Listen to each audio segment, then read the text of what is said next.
محمد Hafeez director بنانے پر محمد آصف نے تحفظات کا اظہار کر دیا۔ جو شخص ستمبر میں پی سی بی کے ٹیکنیکل کمیٹی سے مستعفی ہوا، اسے نومبر میں دوبارہ عہدہ دے دیا۔ سابق فاسٹ بولر محمد آصف نے کہا، سابق کپتان محمد حفیظ کو ڈائریکٹر اور ہیڈ کوچ کی ذمہ داریاں ملنے پر سابق فاسٹ بولر محمد آصف نے تحفظات کا اظہار کر دیا ہے۔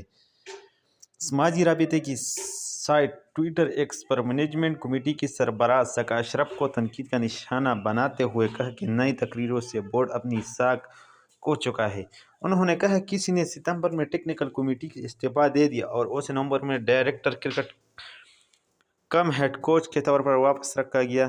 اسے بورڈ کے پاس معاملات چلانے کا کوئی اختیار نہیں ہے۔ ورلڈ کپ میں ٹیم کی مایوس کن کارکردگی کے بعد پاکستان کرکٹ بورڈ پی سی بی میں اہم تبدیلیاں کی گئی۔ حفیظ کو مکی ارتر کی جگہ ٹیم ڈائریکٹر اور ہیڈ کوچ کی ذمہ داری سونپی گئی، جبکہ وہاب ریاض کو چیف سلیکٹر کے عہدے کے لیے منتخب کیا گیا ہے۔